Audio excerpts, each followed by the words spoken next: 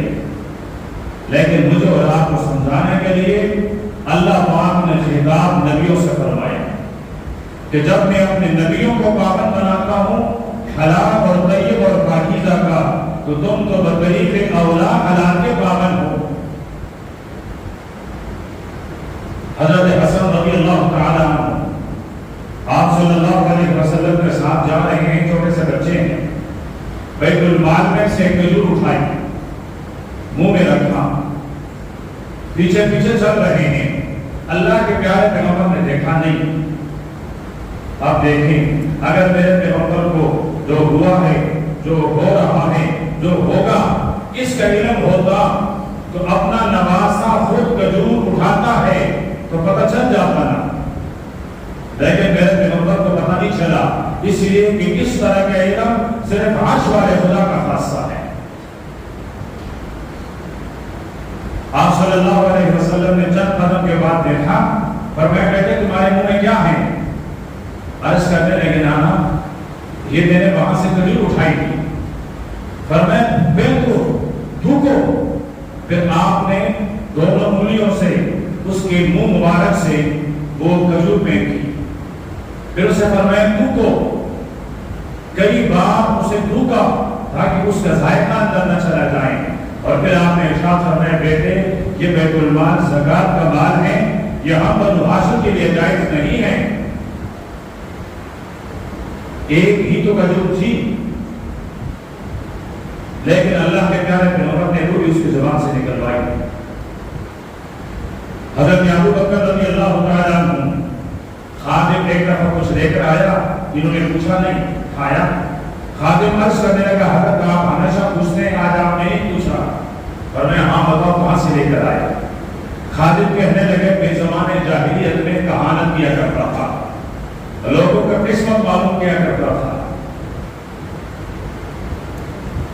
تو یہ زمانے جاہلیت میں نے کسی کے لیے کہانت کی تھی، شکرانہ اور نذرانہ رہ گیا تھا، اس وقت میں نے لیا نہیں، آج ملا تو اس وقت کا جو نذرانہ تھا، اس وقت کا جو شکرانہ تھا وہ آج دے دیا، یہی میں نے آپ کے پاس پیش کیا۔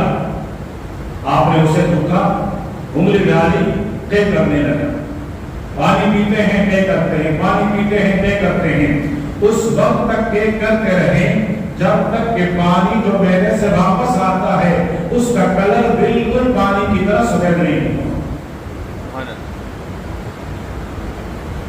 تو اللہ پاک نے اپنے رسولوں کو، نبیوں کو پابند بنایا ہے کہ طیب اور حلال کا اہتمام۔ تو حبیب شیخ رحمۃ اللہ علیہ فرماتے ہیں یہ جو سور کا شکل لے کر میدان حشر میں اٹھے گا، یہ وہ لوگ ہوں گے جنہوں نے دنیا میں حرام کھایا، اور ہمارے اس وقت، اس زمانے میں جس میں ہم اور آپ جی رہے ہیں، سب سے بڑا جہاد، سب سے بڑی دینداری حرام سے بچنا۔ اگر اس وقت کوئی حرام سے بچا، اپنے اہل و عیال کو بھی حرام نہیں کھلایا، زمانے کے اعتبار سے یہ اللہ کا ولی اور خالص ہوں گے، اس لیے کہ جو حالات چل رہے ہیں وہ حالات ایک امتحان سے کم نہیں ہیں جو میرے اور آپ کے ایمان کا امتحان لے رہے ہیں۔ یہ ثابت قدم رہنے کا وقت ہے کہ ہم اپنے ایمان پر ثابت قدم رہیں۔ میرے اور آپ کے مقدر میں جو اللہ پاک نے لکھا ہے وہ مل کر ہی رہے گا، مل کر ہی رہے گا۔ ٹائم کم ہوتا ہے ورنہ مجھے یاد آیا حضرت علی رضی اللہ تعالیٰ عنہ کا واقعہ۔ حضرت علی رضی اللہ تعالیٰ عنہ کے پاس ایک دفعہ ایک سائل آیا، سوال کرنے والا آیا۔ اب حضرت علی رضی اللہ تعالیٰ عنہ کو اتنا یاد ہے کہ میرے پاس 4 درہم تو تھے، لیکن میں نے رکھے کہاں ہیں؟ جگہ بھول گیا ہے۔ 4 درہم میرے پاس تھے لیکن وہ میں نے کہاں رکھی یہ جگہ بھول گیا ہے۔ اب باہر سواری آواز لگاتا ہے اللہ کے بندو اللہ کے نام پر کچھ دے دو، یہاں حضرت علی تلاش کرتا ہے، یاد نہیں آ رہا ہے کہ وہ 4 درہم کس نے کہاں رکھے۔ سواری نے تھوڑی دیر انتظار کیا، حضرت علی کے گھر مبارک سے کوئی نکلا نہیں، سامنے سواری بندھی ہوئی تھی، اس نے سواری کو کھولا اور اس کا جو رسی ہے جو لگام ہے وہ اس سے نکال کر لے گیا۔ تھوڑی دیر کے بعد خادم آیا تو عرض کرنے لگا کہ حضرت آپ کے سواری کا جو لگام ہے جو رسی ہے وہ کوئی چور لے کر چلا گیا۔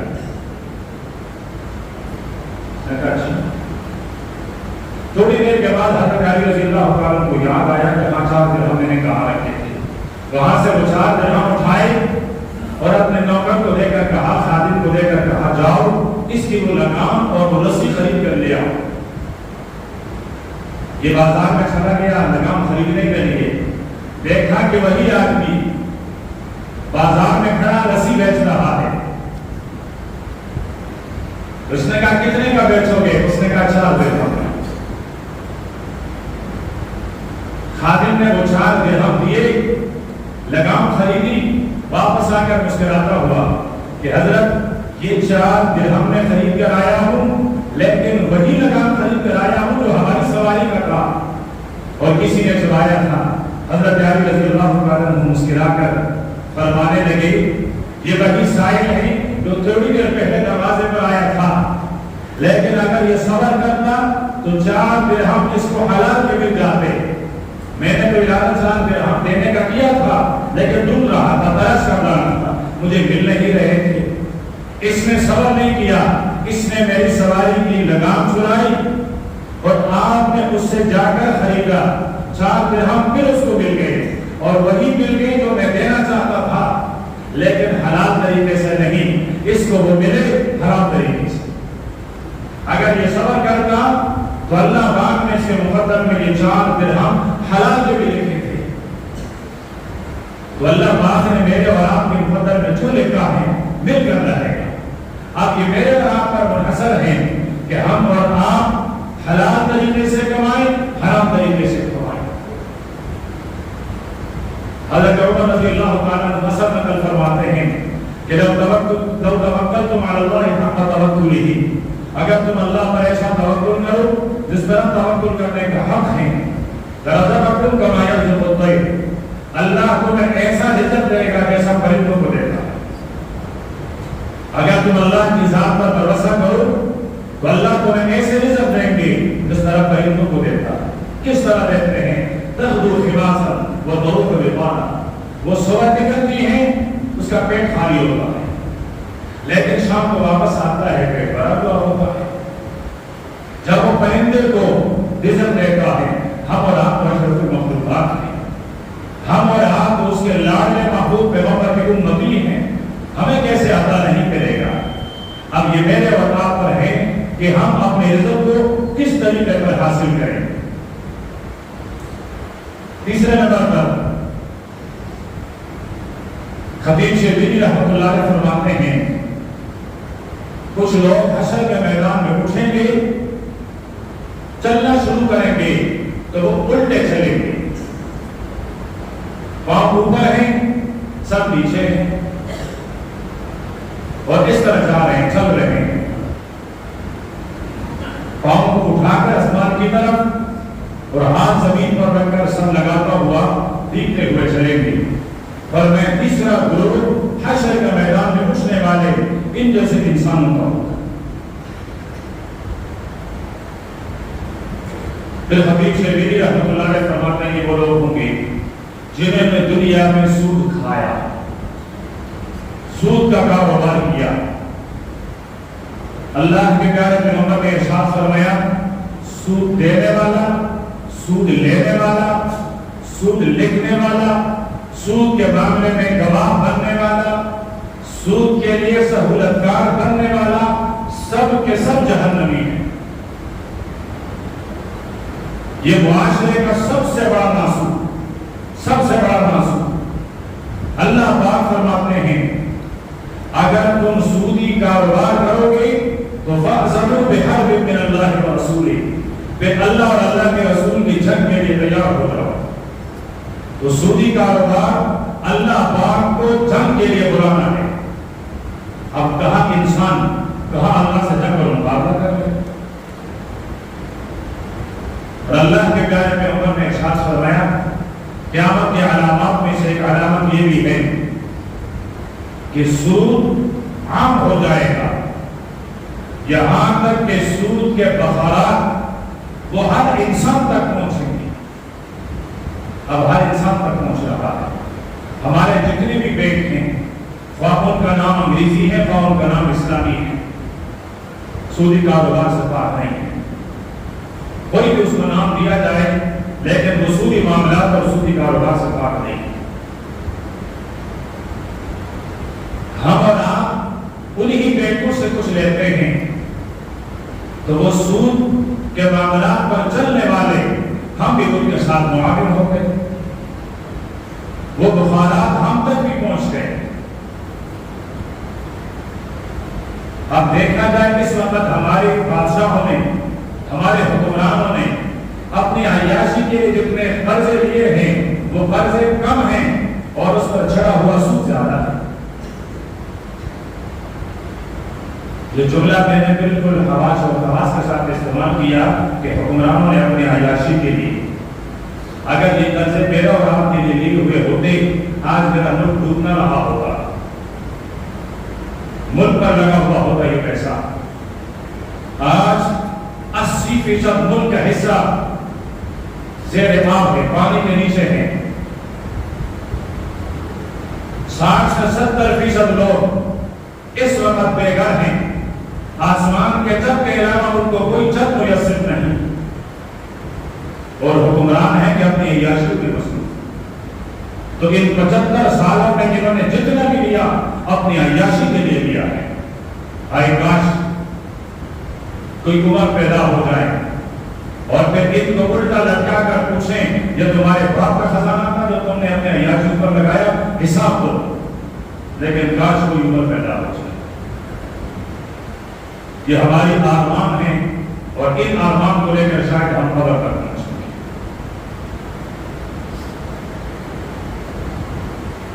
تو قرضوں سے زیادہ سود چڑھا ہوا ہے، اور پھر ملک میں بھی سودی نظام چل رہا ہے، بلکہ ہمارا گورنمنٹ سودی نظام کے لیے وکالت کر رہا ہے، سودی نظام کے لیے وکیل بن رہی ہے۔ صحابی فرماتے ہیں میں نے آپ صلی اللہ علیہ وسلم کے دربار میں عرض کیا کہ آقا سود کا گناہ، تو آپ نے فرمایا سود کے گناہ کے 70 سے زائد درجے ہیں۔ عربی میں 70 کا لفظ 70 کا لفظ کثرت کے لیے استعمال ہوتا ہے، بہت سارے درجات ہیں سود کے گناہ کا، لیکن فرمایا ان میں سب سے کم ترین درجہ کہ کوئی آدمی اپنی ماں کے ساتھ نکاح کر لے، کوئی اپنی ماں کے ساتھ نکاح کر لے، ہو جاتا ہے ماں کے ساتھ نکاح۔ یہ میرے پیغمبر کے وہ مہذب ترین الفاظ ہیں کہ آپ نے فرمایا کہ وہ اپنی ماں کے ساتھ نکاح کرے۔ یہ سب سے کم ترین درجہ ہے سود کا۔ اب 70 درجے تو اس سے زیادہ ہیں، وہ گناہ کتنا بڑا ہوگا۔ تو فرمایا حشر کے میدان میں یہ سود خور، یہ الٹا اس سے حشر ہوگا، الٹا چلے گا۔ کیوں؟ اس لیے کہ دنیا میں بھی یہ الٹا کرتا رہا۔